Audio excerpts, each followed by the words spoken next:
एक बार की बात है, एक गांव में सीमा और राजेश की शादी होती है। फिर शादी के बाद सीमा गर्भवती होती है और फिर एक दिन अजी सुनिए, मेरे पेट में बहुत दर्द हो रहा है। मुझे लगता है समय आ गया है, आप मुझे जल्दी से अस्पताल ले चलिए। हाँ राजेश बेटा, जल्दी से इस अस्पताल ले जाना होगा, जल्दी करो। फिर वो उसे रेहड़ी पर बिठाते हैं और अस्पताल की ओर चल देते हैं।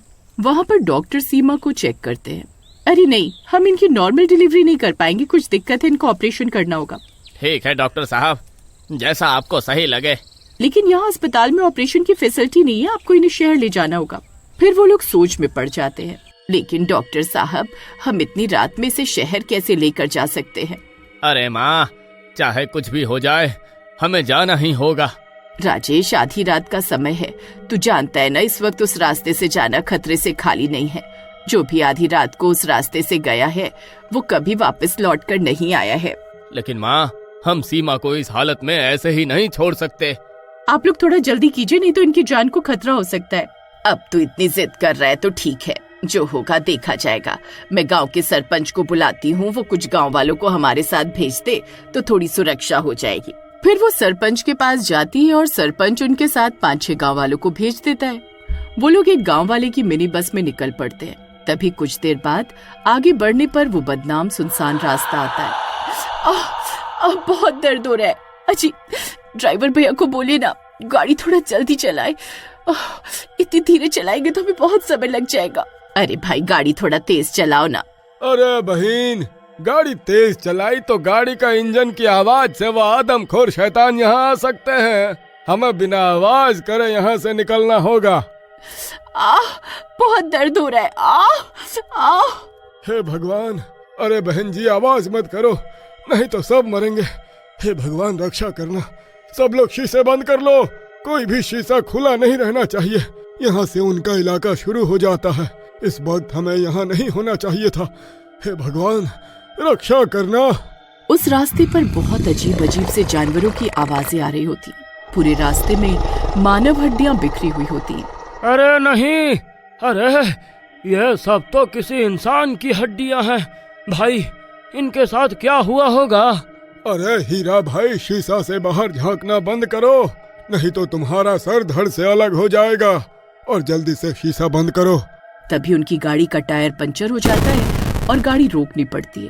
अरे नहीं, इसे भी अभी पंचर होना था। अरे अब क्या करूं? भाई, इस वक्त हम बस से नीचे नहीं उतर सकते। तुम्हें तो पता है, ये उन आदमखोरों का इलाका है, वो इंसानों को जिंदा खा जाते हैं। एक काम करो, बस की सारी लाइट बंद कर दो और मेरे साथ 2 लोग नीचे चलो। हमें टायर बदलना होगा, नहीं तो हम आगे नहीं बढ़ पाएंगे। मुझे लगता है इस वक्त किसी को भी बस से नीचे नहीं उतरना चाहिए। अरे भाई, एक काम करते हैं, बस के दरवाजे अंदर से बंद कर लेते हैं और बस में अंधेरा करके यहीं सुबह होने का इंतजार करते हैं। यही सही रहेगा। नहीं बाजी, मैं रात भर यहाँ इंतजार नहीं कर पाऊंगी। दर्द के बारे में मेरी जान निकल रही है। कुछ भी कीजिए, लेकिन मुझे जल्दी से अस्पताल लेकर चलिए। अरे तुम घबराओ नहीं सीमा बेटी, बस 5 मिनट में टायर बदल कर हम यहाँ से निकल जाएंगे। फिर ड्राइवर अपने साथ 2 लोगों को लेता है और बस से नीचे उतरता है।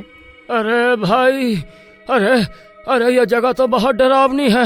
वो देख, पेड़ के नीचे किसी इंसान की खोपड़ी पड़ी है। अरे कहीं हमने यहाँ आकर गलती तो नहीं कर दी?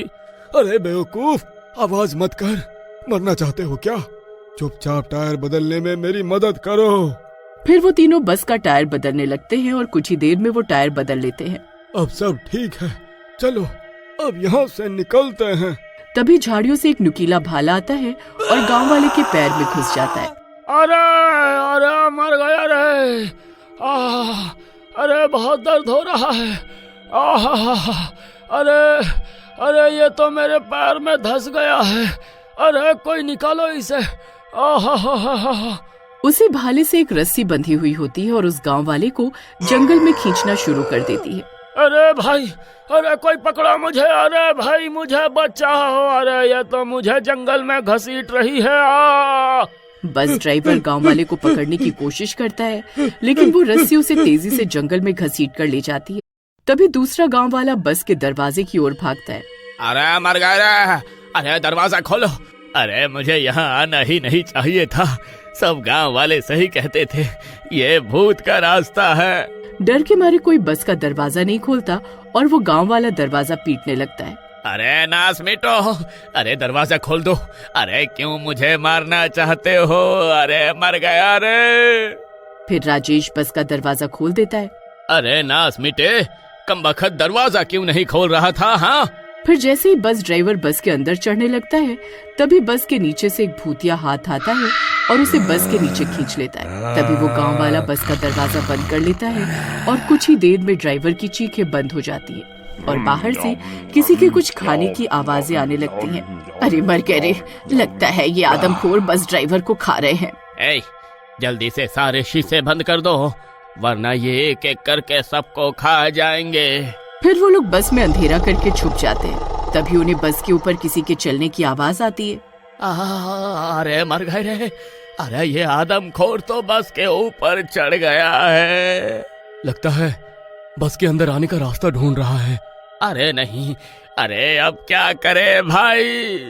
तभी वो आदमखोर भूत शीशे से बस में झांक कर देखता है। उसके लंबे दांत होते हैं और वो गुर्रा रहा होता है। अरे मर गए रे, अरे अब ये किसी को नहीं छोड़ेंगे।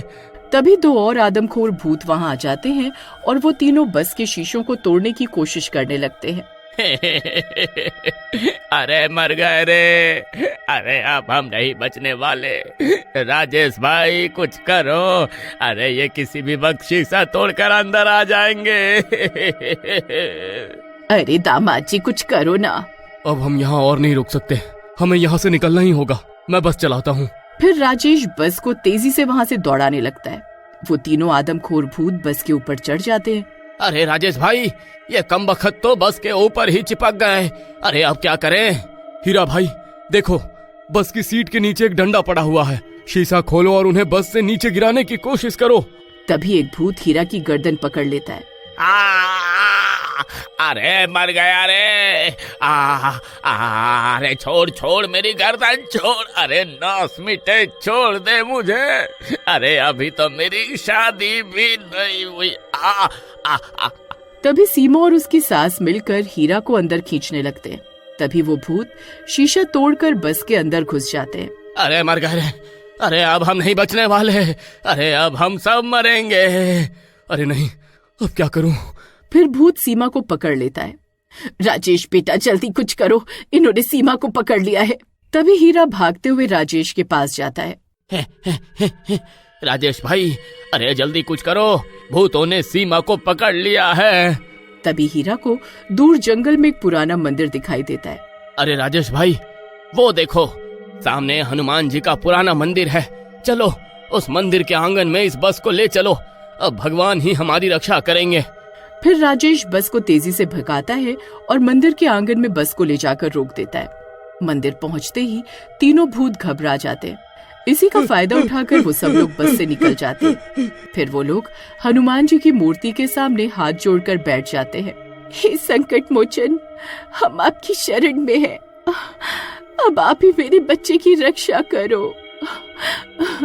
तभी मंदिर की घंटियां खुद ब खुद बजने लगती हैं। शंख की आवाज से पूरा जंगल गूंज उठता है। हनुमान जी की मूर्ति से रोशनी निकलने लगती है और तभी तीनों भूत जलने लगते हैं।